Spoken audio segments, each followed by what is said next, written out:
Hello class. तो आज हम मिल रहे हैं, मिलते तो हम डेली ही हैं, क्या करें, तुम्हारे बिना मन जो नहीं लगता। तो आज हमारा जो चैप्टर है वो क्लास 11th का है। 11th का हिस्ट्री का मैंने एक ही चैप्टर करवाया अभी तक, ठीक है, writing and the city life. Second chapter हम कर रहे हैं, जिस सेकंड चैप्टर का नाम क्या है, एम्पायर अक्रॉस द 3 कॉन्टिनेंट। क्या नाम है बेटा? Empire across 3 continent. Why this chapter named as a empire across the 3 continent? क्योंकि इस पूरे चैप्टर में हम 3 कॉन्टिनेंट के बारे में पढ़ेंगे। एक तो हम यूरोप के बारे में पढ़ेंगे, फिर दूसरा एशिया के बारे में पढ़ेंगे, तीसरा अफ्रीका के बारे में पढ़ेंगे। इन तीनों जो कॉन्टिनेंट है, इस कॉन्टिनेंट के अंदर एक ही एम्पायर था जो रूल कर रहा था। उस एम्पायर को हम क्या बोलते हैं? Roman empire. क्या बोलते हैं बेटा? Roman empire. तो इस टाइम पे पूरे इन तीनों कॉन्टिनेंट में मिला के एक जो मेजर एम्पायर था वो रोमन एम्पायर था। उसके अलावा कोई दूसरा एम्पायर भी था जिसको हम ईरानियन एम्पायर बोलते थे। उसके अंदर 2 डायनेस्टीज, ससेरियंस और अलग डायनेस्टी, ठीक है, उसको हम बाद में बात करेंगे। तो ये पूरा चैप्टर है, इसीलिए इस पूरे चैप्टर का नाम है एम्पायर अक्रॉस द 3 कॉन्टिनेंट, क्योंकि पूरे 3 कॉन्टिनेंट, कौन कौन से continent? Europe, Africa and Asia. इन तीनों कॉन्टिनेंट के अंदर जो एम्पायर था, वो एम्पायर जो था वो पूरा रूल कर रहा था। और कौन सा एम्पायर रूल कर रहा था? Roman empire. क्लियर? समझ गए बेटा? चलिए स्टार्ट करते हैं। अच्छा, एक और इंपॉर्टेंट बात, इस चैप्टर को हम बेसिकली कई पार्ट्स में कवर करेंगे क्योंकि ये चैप्टर बहुत बड़ा है। अभी सिर्फ हम 2 टॉपिक के बारे में बात करेंगे। सबसे अर्ली एम्पायर वाला जो टॉपिक है ना, पहला, उस टॉपिक को ही हम डिस्कस कर रहे हैं, ठीक है। और उसके बाद जो 3rd सेंचुरी क्राइसिस है उसको हम नेक्स्ट वीडियो में कवर करेंगे। उसके बाद अदर वीडियोस आएंगी, क्योंकि बहुत बड़ा एम्पायर चैप्टर है तो बहुत ज्यादा वीडियोस लानी पड़ेंगी, तभी हम डिटेल में चीजों को क्या कर सकते हैं, समझ सकते हैं। So let's start. तो ये बेसिकली हम लोग 3rd सेंचुरी क्राइसिस से पहले वाली चीजों की बात कर रहे हैं, ठीक है। अब 3rd सेंचुरी क्राइसिस जो था वो बहुत ही इंपॉर्टेंट क्राइसिस था। उसके बाद रोमन एम्पायर कंप्लीटली चेंज हो गया। तो उससे पहले पूरे रोमन एम्पायर को 2 पार्ट में डिवाइड किया गया है, एक अर्ली एम्पायर और दूसरा लेट एम्पायर। अर्ली एम्पायर और लेट एम्पायर। लेट एम्पायर का टॉपिक आपको लेट एंटीक्विटी करके दे रखा होगा, ठीक है। Early empire and the late antiquity, ये आपका टॉपिक है जो आपके बुक में दे रखा है पूरे। और इस पूरे अर्ली और लेट में डिवाइड कौन सा है सेंचुरी करता है? तो 3rd सेंचुरी। 3rd सेंचुरी में ऐसे क्या चीज हुई थी, क्या घटना थी जो रोमन एम्पायर को बिल्कुल ही तबाह करके उसके बाद बिल्कुल ही सडन चेंज हुआ रोमन एम्पायर में। ये सब चीजों को हम क्या करेंगे, बहुत ही ज्यादा डिटेल में हम लोग पढ़ने वाले हैं, ठीक है। अब हम स्टार्ट करते हैं। अब हम पूरे रोमन एम्पायर को देखेंगे तो ये कंप्लीटली कल्चरल मोज़ेक था। कल्चरल मोज़ेक का मतलब क्या होता है? कई सारे, कल्चरल मोज़ेक का मतलब क्या होता है बेटा? कई सारे डिफरेंट वैरायटी ऑफ जो कल्चर्स थे वो रोमन एम्पायर में रहते। तो ऐसा नहीं है कि हाँ सिर्फ, जैसे मान लो एग्जांपल लेके चलो, तो अगर जो कोई एक कंट्री है जिसमें सिर्फ क्रिश्चियन पॉपुलेशन रहता है, कोई कंट्री है जिसमें सिर्फ इस्लाम पॉपुलेशन रहता है, कोई कंट्री है जिसमें सिर्फ हिंदू, तो ऐसा नहीं है। यहाँ पे पूरा वैरायटी ऑफ डिफरेंट कल्चर्स जो थे, अलग अलग रिलीजन के बारे में, अलग अलग रिलीजन, देखो तो डाइवर्स टेरिटरी थी और मल्टीपल डिफरेंट कल्चर को फॉलो करने वाले लोग जो थे वो लोग वहां पे रहते थे, ठीक है। लिंग्विस्टिक डिवाइड भी था। अच्छा, यहाँ पे अलग अलग भाषा बोलने वाले लोग भी थे। कौन कौन से भाषा बोलते थे? कोई ग्रीक बोलता था, जो ईस्टर्न पार्ट ऑफ एम्पायर है वहां पे ग्रीक बोला जाता था। लेटिन कहाँ पे? वेस्टर्न पार्ट ऑफ एम्पायर में। ग्रीक कहाँ बोला जाता था बेटा? ईस्टर्न पार्ट में। वेस्ट पार्ट में क्या बोला जाता था? तो लेटिन बोला जाता था। इसके कंपैरिजन में या इसके कंटेम्पररी में हम बात करें तो एक एम्पायर था जिसको बोलते हैं ईरानियन एम्पायर। कौन सा एम्पायर? Iranian empire. तो ये ईरानियन एम्पायर ईरान कंट्री के अंदर रूल करता था, इसलिए हम इसको बोलते हैं ईरानियन एम्पायर। ईरानियन एम्पायर के अंदर एक डायनेस्टी थी जिस डायनेस्टी को बोलते हैं ससेरियंस। कौन सी डायनेस्टी? ससेरियंस एक डायनेस्टी थी जो ईरान एम्पायर के अंदर रूल करती थी और ये इसके बिल्कुल कंटेम्पररी थे। तो जो पॉपुलेशन, जो वैरायटी, जो डिफरेंट टाइप ऑफ कल्चर आपको रोमन एम्पायर में देखने को मिलता है बेटा, वो टाइप ऑफ कल्चर इसमें देखने को नहीं मिलता। क्यों? क्योंकि यहाँ पे होमोजीनियस पॉपुलेशन थे। कैसी पॉपुलेशन? होमोजीनियस। होमोजीनियस का मतलब क्या है? Same type of population, same भाषा बोलने वाले, सेम कल्चर को फॉलो करने वाले, सेम रिलीजन को फॉलो करने वाले, सेम जगह पे रहने वाले लोग। तो यहाँ पे ईरानियन एम्पायर में तो सेम होमोजीनियस पॉपुलेशन, बट यहाँ पे क्या थी? डाइवर्सिटी थी। क्या थी बेटा? डाइवर्सिटी थी। क्लियर? समझ गए? तो ये हमारा difference between rural empire and the Roman empire and the Iranian empire. अब देखो, रोमन एम्पायर में एक बहुत इंपॉर्टेंट इंसान होता था जिसको हम क्या बोलते थे? प्रिंसिपेट। क्या होता था बेटा? प्रिंसिपेट। पहली बात, रोमन एम्पायर को स्टैब्लिश किसने किया? रोमन एम्पायर को स्टैब्लिश करने वाला इंसान था अगस्टस। कौन था बेटा? Augustus. Very very important MCQ question, कोई सा पेपर हो आपके आएगा ही आएगा। 10th 11th क्लास में तो टीचर का फेवरेट क्वेश्चन। रोमन एम्पायर को किसने स्टैब्लिश किया? अगस्टस ने। किसने स्टैब्लिश किया? अगस्टस ने, ठीक है। और अगस्टस का ही दूसरा नाम क्या था? प्रिंसिपेट। क्या था बेटा? प्रिंसिपेट। क्लियर? समझ गए? He is the sole ruler and the sole source of authority. अब कहीं पे भी जाओ, किसी भी कंट्री में जहां पे राजा वहां पे रूल का मोनार्किकल फॉर्म ऑफ गवर्नमेंट होगा, तो अल्टीमेटली वहां का जो राजा होगा वही क्या होता है? सोल सोर्स ऑफ अथॉरिटी होता है। इसके अंडर काम करने वाले जो लोग थे उसको क्या बोलते थे? सेनेट। क्या बोलते थे? सेनेट। सेनेट बेसिकली एक एरिस्टोक्रेट। एरिस्टोक्रेट्स कौन है? 10th क्लास में पढ़ा होगा आपने, 9th क्लास में पढ़ा होगा। एरिस्टोक्रेट्स एक बेसिकली रिच मिडिल क्लास जिसकी पॉपुलेशन बहुत ही कम बट जो ज्यादा पावरफुल होते हैं उसको हम क्या बोलते हैं? एरिस्टोक्रेट। तो एम्परर के अंडर काम करने वाले को क्या बोलते हैं? सेनेट। सेनेट क्या होता है? बेसिक बेटा पार्लियामेंट को बोलते हैं। किसको बोलते हैं? पार्लियामेंट को बोलते हैं। और इसमें कौन से लोग होते थे? Aristocrats. Aristocrats were basically belong to the wealthiest family. कौन सी फैमिली से बिलोंग करते थे? वेल्दीएस्ट फैमिली से बिलोंग करते थे। और ये बेसिकली रोमन और इटालियन डेसेंट, या तो ये रोमन एम्पायर से बिलोंग करेंगे या इटालियन डेसेंट से ये लोग बिलोंग करते थे। समझ गए बेटा? अब प्रिंसिपेट जो रोमन अगस्टस था उसको लीडिंग सिटीजन भी कहा बोला जाता? क्या बोलते थे हम लोग? लीडिंग। अल्टीमेटली राजा है, सबसे ऊपर है, तो प्रिंसिपेट भी बोला जाएगा और इसको लीडिंग सिटीजन भी बोला जाता था। क्लियर? समझ गए? अब हम रोमन एम्पायर और ईरानियन एम्पायर के अगर जो आर्मी को कंपेयर करेंगे तो देखो, दो डायनेस्टी थी अलग अलग, रोमन एम्पायर अलग था, ईरानियन एम्पायर अलग था।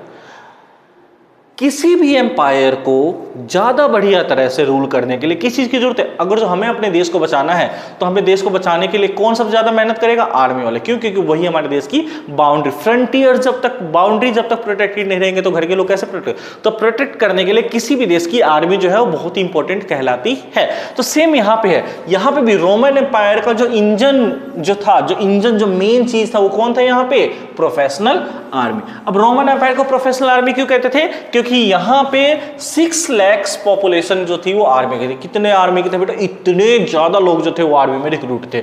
और इनके ऊपर एक था कि मैंडेटरी कितने ईयर ऑफ सर्विस को देंगे? 25 ईयर्स ऑफ सर्विस को तो देंगे ही देंगे। मतलब अगर जो रोमन एम्पायर में चला गया, रोमन आर्मी में चला गया, तो मुझे मिनिमम 25 ईयर्स तो क्या सर्विस देना ही पड़ेगा। This is compulsory. क्लियर? समझ गए? अब ऐसा अगर जो देखा जाए क्यों रखा गया था? क्योंकि अल्टीमेटली थ्रेट बहुत है। थ्रेट कौन कौन से थे? तो आपने देखा कि इसके कंटेम्परेरी में कौन थे? ईरानियन एम्पायर थे। तो ईरानियन एम्पायर से लगातार लड़ाई हो गया, अलग अलग एम्पायर से लड़ाई होना, ठीक है। पूरे आर्मी की ही जिम्मेदारी होती थी किसी भी एम्पायर को बचा के रखना, वहां के लोग सही से रह रहे कि नहीं, कोई ऐसा क्लास तो नहीं है जो राजा के खिलाफ जा रही है। सब देखने की जिम्मेदारी किसकी? आर्मी की थी। इसलिए प्रॉपर जो रोमन एम्पायर था प्रोफेशनल आर्मी था, इसीलिए बोला जाता है इसको क्या? Engine of the empire. तो कितने सोल्जर्स थे बेटा? 6 लाख सोल्जर्स थे। कितने मिनिमम ईयर ऑफ सर्विस देना पड़ता था? 25 ईयर्स ऑफ सर्विस जो था मिनिमम देना पड़ता था। कई बार इन सोल्जर्स की लड़ाई हो जाती थी गवर्नमेंट के खिलाफ। क्यों? क्योंकि वो किसके लिए लड़ाई करते थे? वेजेस के लिए या कंडीशंस के लिए। अच्छा, लड़ाई ऐसा नहीं था कि प्रॉपर हु हल्ला कर दिया, प्रॉपर मार दिया तोड़, नहीं, थोड़ा बहुत नाराजगी दिखाते थे, एगिशिएट होते थे, फिर इनको सैलरी वगैरह बढ़ा के, वेजेस वगैरह बढ़ा के इनकी बातों को सुना जाता था। तो it was well organised army at that time. Clear? अच्छा, इसके कंपैरिजन में देखा जाए उसका ईरानियन एम्पायर का, तो ईरानियन आर्मी कैसी थी बेटा? Iranian army is the forcedly recruited army. कैसी? Forceful recruited army. जबरदस्ती, मैं नहीं होना चाहता शामिल, मुझे जबरदस्ती। और यहाँ पे इनको सैलरी देती थी ईरानियन एम्पायर में, सैलरी भी उनको आर्मी को प्रॉपर तरीके से नहीं। तो जिस आर्मी को ज्यादा ध्यान रखा जाएगा उसके राजा के द्वारा, तो अल्टीमेटली वो आर्मी ज्यादा बेटर परफॉर्म करेगी। तो ईरानियन आर्मी इसीलिए ज्यादा बेटर परफॉर्म नहीं कर पाई as compare to the Roman empire. Now this is a triad of political dynasty. किसी भी एम्पायर को चलाने के लिए 3-4 इंपॉर्टेंट लोग होते हैं, 3-4 इंपॉर्टेंट संस्था होती है। जैसे हमारे देश के अंदर 3 इंपॉर्टेंट ऑर्गन्स है, एग्जीक्यूटिव, लेजिस्लेचर एंड जुडिशरी। ये तीनों क्या करते हैं? पूरे गवर्नमेंट के एक टाइप का स्ट्रक्चर, स्केलेटन है, ठीक है। तो यहाँ पे भी 3 इंपॉर्टेंट लोग थे या ट्राइड थे जिसके ऊपर पूरा रोमन एम्पायर डिपेंडेंट था। कौन कौन से थे? सबसे पहले इंपॉर्टेंट कौन? Emperor. Second one is the army and the third one is the senate. Senate कौन होते थे बेटा? बेसिकली पार्लियामेंट्स के अंदर जो एमपीज होते थे वहां पे उनको हम सेनेट बोलते थे। तो these are the 3 important persons of the Roman empire, emperor, army and the senate. Clear? ये तीनों आपस में लिंक्ड है एंड अल्टीमेटली क्या है? ये तीनों एक दूसरे के ऊपर डिपेंडेंट थे, ठीक है। अब कई बार कन्फ्लिक्ट इन दोनों के बीच में हो जाता था। क्यों? क्योंकि अच्छा, आर्मी का सपोर्ट डायरेक्टली किसको होता था? एम्परर को। आर्मी का सपोर्ट किसको होता था? एम्परर को होता था। सेनेट को किसको सपोर्ट, कौन को सपोर्ट करता था? एम्परर सपोर्ट करता था। आर्मी सपोर्ट एम्परर को, एम्परर सपोर्ट सेनेट, तो ultimately senate support the army. तो इसलिए तीनों आपस में क्या थे? डिपेंडेंट थे। अच्छा, रूल ऑफ स्टेबिलिटी क्या था? सबसे पहली बात तो क्या है कि पूरा का पूरा आर्मी जो था वो कंट्रोल, किसी भी देश की सक्सेस के लिए कौन जिम्मेदार होता है? वहां की आर्मी जिम्मेदार होती है। तो यहाँ पे भी रोमन एम्पायर जो इतना वास्ट बन पाया तो उसकी जिम्मेदारी कौन है? आर्मी जिम्मेदार। अब इसने बोला था अच्छा मान लो एक राजा मर जाए तो राजा मरने के बाद कौन दूसरा राजा बनेगा? तो इन्होंने एक प्रॉपर रूल ऑफ सक्सेशन बना रखा था, रूल ऑफ सक्सेशन, ताकि पूरे देश के अंदर स्टेबिलिटी बनी रहे। मान लो मेरा कोई बेटा ही नहीं है, जैसे कि डॉक्ट्राइन ऑफ लैप्स पॉलिसी था ब्रिटिशर्स के टाइम में इंडिया में, कि अगर जो किसी भी इंसान का कोई भी राजा है उसका कोई अपना बेटा नहीं है तो अल्टीमेटली उसकी जो पूरी की पूरी प्रजा किसके कंट्रोल में चले जाते हैं? ब्रिटिशर्स के। तो ऐसी कोई इंस्टेबिलिटी ना आए, तो इसलिए इन्होंने क्या बना रखा था? रोमन एम्पायर ने रूल बना रखा था कि कौन राजा बन सकता है, कौन राजा नहीं बन सकता। तो इन्होंने दोनों दिया था कि अगर जो चाहे तो वो नेचुरल सन हो, चाहे वो नेचुरल सन हो, या दूसरा एडॉप्टिव, नेचुरल हो या एडॉप्टिव हो, दोनों के दोनों सन क्या होंगे? राजा बन सकते हैं। तो जो एम्परर था अगस्टस था, उसका जो रूल था ये बहुत ही क्लियर था, चाहे वो मेरा बेटा खुद का हो, खुद की औलाद हो, चाहे मैंने किसी को अडॉप्ट कर रखा हो, दोनों में से कोई भी बन सकता है। ये क्यों था? ताकि स्टेबिलिटी बनी रहे। किस लिए था बेटा? स्टेबिलिटी बने रहे। और इसका एक एग्जाम्पल है, टाइबेरियस एक राजा था बेटा। टाइबेरियस राजा was not a natural son of Augustus. वो कौन था? एडॉप्टिव सन था। कैसा सन था बेटा? एडॉप्टिव सन था, मतलब उसको गोद लिया गया था। तो पहले 2 सेंचुरी आप देखोगे तो पहले 2 century is a century of peace, मतलब कोई लड़ाई नहीं हुई, कुछ नहीं हुआ। देखो फर्स्ट सेंचुरी में कुछ नहीं है, सेकंड सेंचुरी में इन्होंने थोड़ी बहुत लड़ाई करने की कोशिश करी। किसके? वो भी एक ट्राजन था। ट्राजन एक जगह का नाम था, वहां पे इन्होंने एक्सपेडिशन किया, एक्सपेडिशन लड़ाई झगड़ा करने की कोशिश करी, लड़ाई मतलब उनको कैप्चर करने की कोशिश करी, सक्सेसफुल रहे। ठीक है, तो अल्टीमेटली फर्स्ट 2 एम्पायर, और इसके अलावा कहीं और वो गए नहीं किसी को कंट्रोल करने के लिए। तो these 2 empire were completely these 2 century was completely considered as a century of peace. That's why Roman Empire is also considered as a peace empire. कैसा? peace. कई बार थोड़ा बहुत इंटरनल स्टेबिलिटी हो जाता था, बट कैसा नहीं है कि हाँ हमेशा ही वो लोग लड़ाई में जा रहे हैं, दूसरे प्रजा को मना, दूसरे देश को कैप्चर कर, हमेशा ऐसा नहीं था। तो that's why it's called as a peace loving empire. Clear? अब देखो रोमन एम्पायर इतना बड़ा कैसे होता चलेगा? मान लो ये रोमन एम्पायर, ठीक है, इसके पास पास छोटे छोटे टेरिटरी है, जो कुछ बड़ा भी है, कुछ छोटा भी है, कुछ छोटा भी है, कुछ बड़ा भी है, कुछ बड़ा भी है।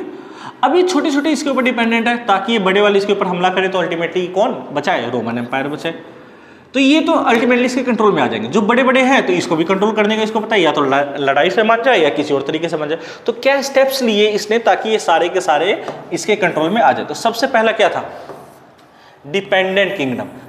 जितने भी डिपेंडेंट, जो आसपास रहने वाले जितने भी छोटे छोटे किंगडम जो डिपेंडेंट है, उसको क्या कर दिया गया? रोमन एम्पायर के अंदर ले लिया गया।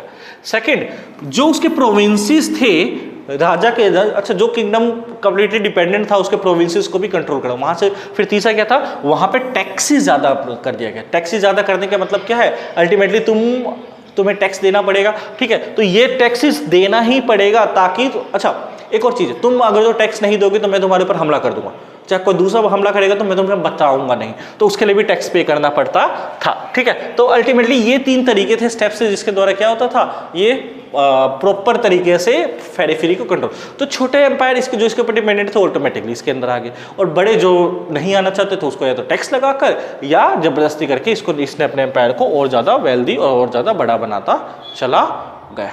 ठीक है, जैसे कि एक एग्जाम्पल दे रखा है बेटा कि सबसे ज्यादा वेल्थ कहां से आता है? हीरोड जो था वो रोमन एम्पायर के अंदर आया और वो अकेला 5.4 मिलियन दिनारी, जो 1,25,000 kg ऑफ प्योर गोल्ड के अकॉर्डिंग क्या इतने इक्विवेलेंट के क्या टैक्स प्रोड्यूस करता था।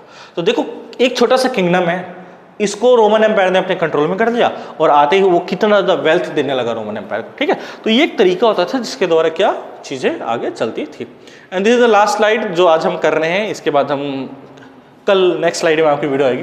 Now the urban bedrock. अब इतने ज़्यादा लार्ज लेवल ऑफ एम्पायर को, इतने बड़े एम्पायर को किस तरीके से कंट्रोल किया जाए ताकि अच्छे से गवर्नेंस चलती रहे। तो इसके लिए क्या है, मॉडर्न ब्यूरोक्रेसी। क्या है बेटा, ब्यूरोक्रेट्स। ब्यूरोक्रेट्स कौन होते हैं बेटा, ब्यूरोक्रेट्स बेसिकली वो गवर्नमेंट ऑफिसर्स होते हैं जो राजा के या गवर्नमेंट के ऑर्डर्स के ऊपर काम कर रहे होते हैं। तो ब्यूरोक्रेट्स लगाया गया। अब ब्यूरोक्रेट्स क्या था, इन ब्यूरोक्रेट्स का काम क्या था, सबसे पहला क्या, टैक्स वसूलना। दूसरा क्या था, पूरे एडमिनिस्ट्रेशन को चलाना। और तीसरा क्या था, जो लोकल लोग थे उनको कोलैबोरेट करके चलना ताकि वो जो प्रजा है वो राजा की भी क्या सहायता कर सके, ताकि गवर्नेंस को और ज़्यादा बेटर किया जा सके।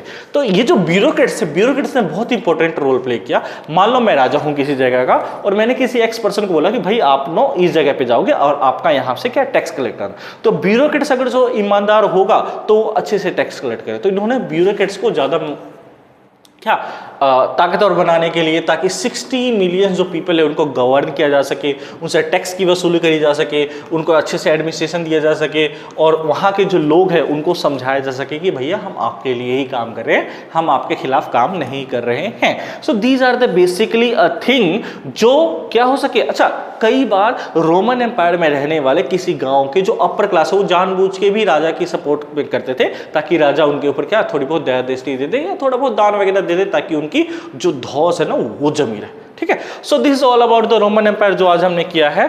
और क्या क्या पढ़ा है बेटा हमने, रोमन एम्पायर, अर्बन एम्पायर के बारे में पढ़ा है। तीन इंपॉर्टेंट रूलर कौन, तीन इंपॉर्टेंट पर्सन कौन थे हमारे रोमन एम्पायर में। तो एम्पायर के बारे में पढ़ा, सेनेट के बारे में पढ़ा, आर्मी के बारे में पढ़ा। ठीक है, तो फर्स्ट 2 सेंचुरी बहुत पीसफुल था, क्या स्टेप्स लिए गए ये चीज़ पढ़ा हमने। तो कैसे इस पूरे एम्पायर को चलाया गया ये चीज़ पढ़ा। अब अगला जो है कि कैसे ये पूरे सिटी को बसाया गया, गाँव को बसाया गया, इन चीज़ों को हम नेक्स्ट स्लाइड में देखेंगे। तब तक के लिए बने रहे, धन्यवाद, thank you, God bless you.